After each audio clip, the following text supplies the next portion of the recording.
immune systems are designed to be a little diverse. But the main strategies should be availability of vaccine and widespread vaccination and availability of the right drugs. You need a strong mindset in the that is pro-science.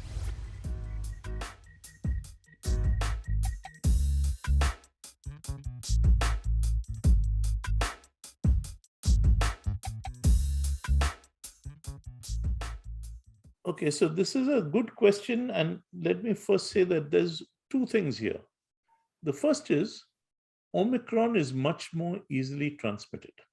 So in the past, if you think about kids were somewhat protected. Kids stayed at home. Kids didn't go out that much. And this is what parents did for their kids earlier on. And the virus was not that easily transmitted as it is now. So now what has happened is we have a highly transmitted virus, which may not be so pathogenic, but the number of kids getting infected has gone up dramatically.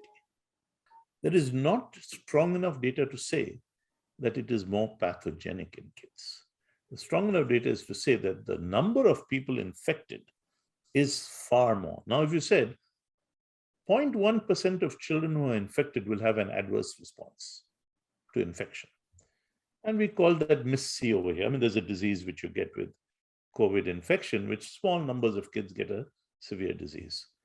If that number has now gone up by 100-fold, then the number of kids who come up with severe disease goes up as well, right? So I think a lot of it may be related to transmissibility being higher in Omicron, so more kids got infected, and kids were not vaccinated. Okay, even now, kids under 5 are not vaccinated. So then the chances of kids getting infected was even higher because adults are vaccinated, they are somewhat protected, but they're still transmitting. And so that's probably the reason. I don't think there is a biological reason to say Omicron is really more.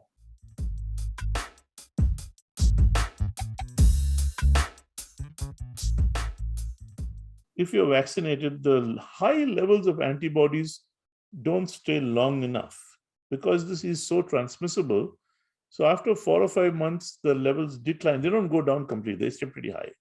After mRNA vaccination, the levels are much higher than compared to the other types of vaccination. So there's a nice comparison. There's a paper published comparing even the killed vaccine. So this is a study from Stanford where they compared people in the Bay Area in around the West Coast of the US, Northern California, and they compared people in Mongolia.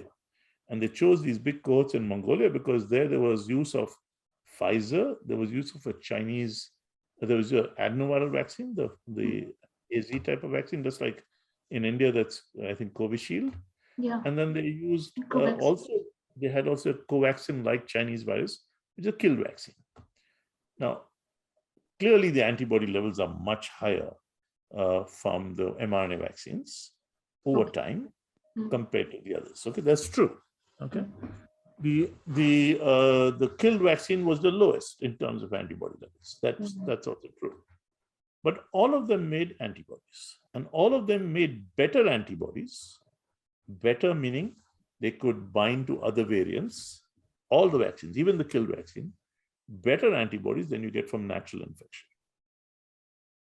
Okay, so, and we know why that is, but the natural infection doesn't give you the breadth.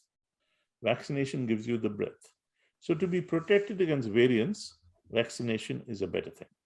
The antibody levels may not be, because the virus is so transmissible, the antibody levels may not be high enough, but the other aspects of immunity might still protect you, meaning the antibodies that work after you're infected, some T cell responses from the virus, which are not great, but okay, from the vaccine, I meant, all of those may protect you from severe disease. Yeah. So some combination of non-neutralizing antibodies, not antibodies that didn't protect you from getting infected, and maybe some T cell responses, that combination might be protecting people from severity, which is okay. So as a vaccine is still working, the vaccines are still reducing the chances, hugely reducing the chance of death and hospitalization. Not reducing the chance of infection by Omicron so much because It is still very transmissible. And so vaccines only during the boost period of about 4 months are actually making enough antibodies to protect you from getting infected. But after that, probably not. But everybody else is also being protected from severe disease.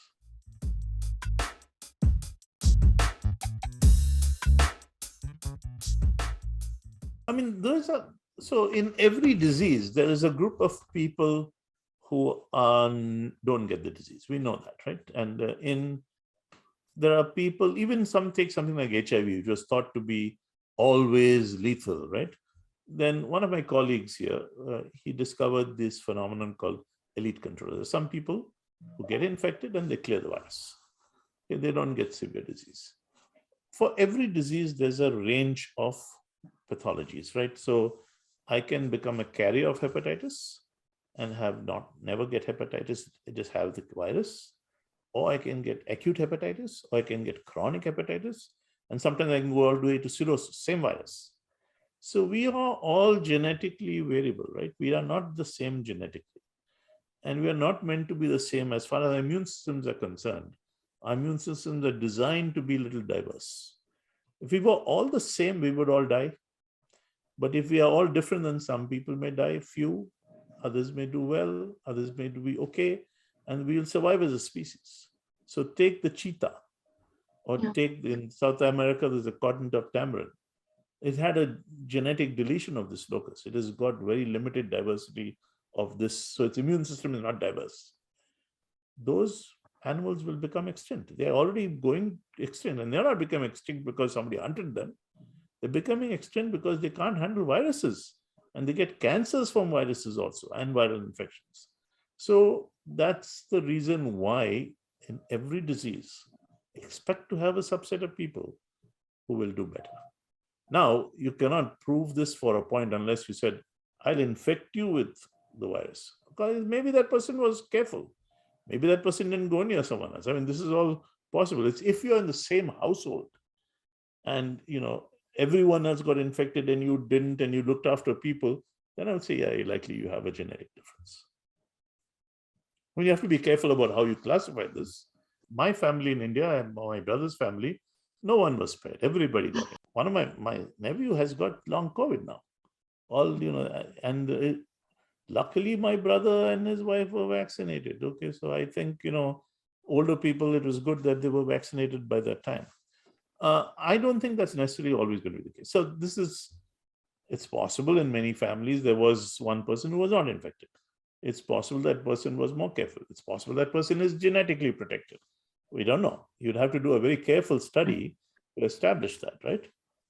But it makes sense that this would be the case.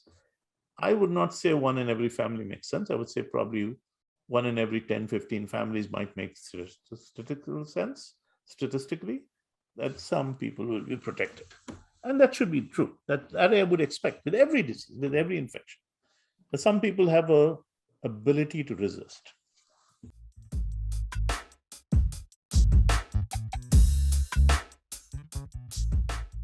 It's related to some work we did some time ago that the virus disrupts and incapacitates the better parts of our immune system. The better type of antibody responses, we need to go through a process, we call it a germinal center reaction. Okay, there's a name. It's a Darwinian process of selection that we do.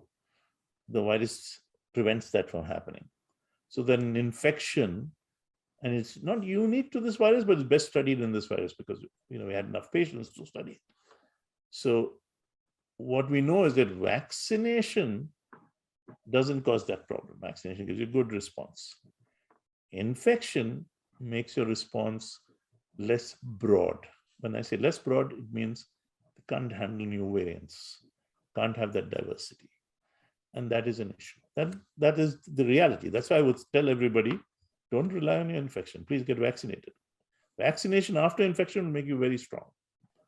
Okay, but if you're not vaccinated, you will always be at a disadvantage.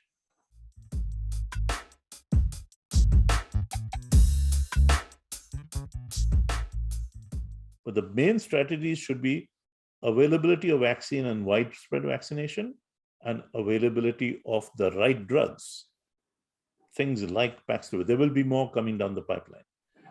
Easy availability. Physicians with information to use it sensibly.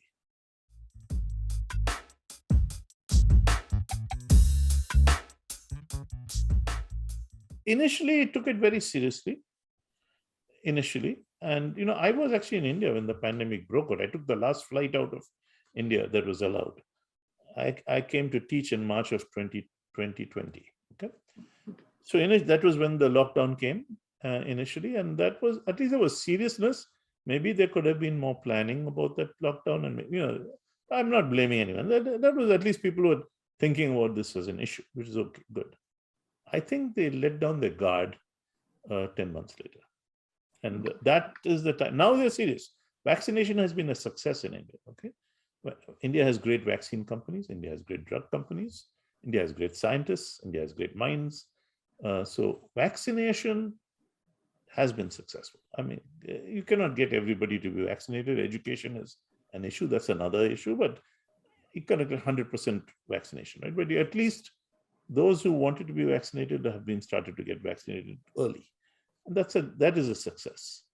The availability of drugs in India I'm sure will be a success. As we get there, that the licensing is all worked out and that companies in India can make the right drugs. And if those are available and physicians are well informed and there's a plan, I think we'll be in a very good place. So India can do extremely well. It does not have the same. India was serious. When I came into Delhi, much better than the US in that, right? And I came to Delhi in March 2020. At least I was screened in the airport. There was a line to screen. Okay, people took it seriously. So I don't fault India on that. The country is big, it is difficult, all of that is true. You need a strong mindset in the that is pro-science.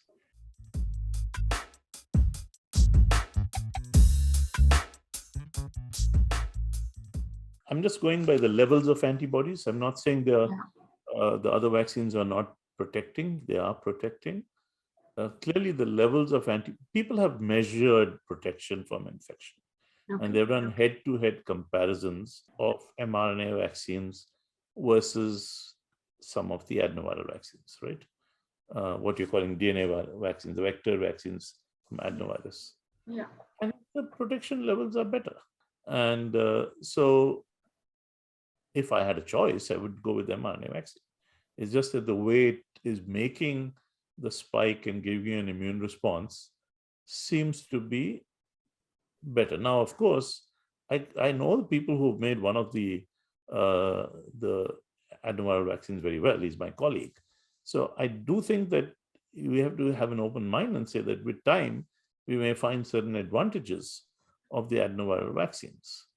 Okay, but right now, I would say overall, if you go by existing data, and the paper from Stanford, which just came out a few weeks ago, which did a head-to-head comparison of different vaccines, definitely levels of antibodies are better with mRNA vaccine. There's no question about that. Overall, the results on protection are better from mRNA vaccine. I'm just going by the data of what we have seen.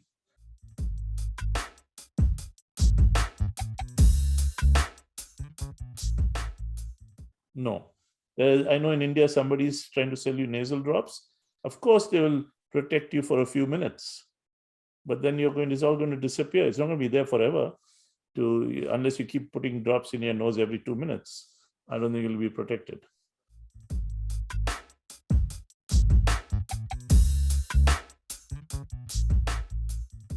Monoclonal antibody drugs are fantastic if they're the right ones, right? So like when Omicron came, a lot of the ones that worked against Delta and so on were not good enough.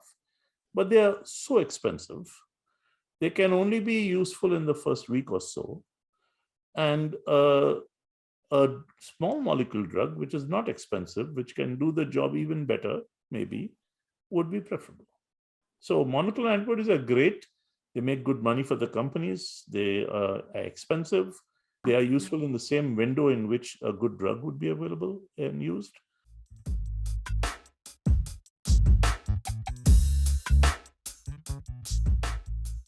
No, no, it will reach. I hope the whole world reaches an endemic stage. In the US, we are not calling it endemic. Now, the state of California is trying to start processes of treating it as something that's endemic and we have to deal with. But it will get there. India will get there in maybe in a few weeks or a month or whatever. What is an endemic stage? I know, when do you call it endemic is the question, right? So I don't know if I have good enough numbers, I can say, yeah, there's no peak coming anymore, and we'll always have a steady level for months and months. So I can't officially call something endemic when the peak is still coming down, right? It's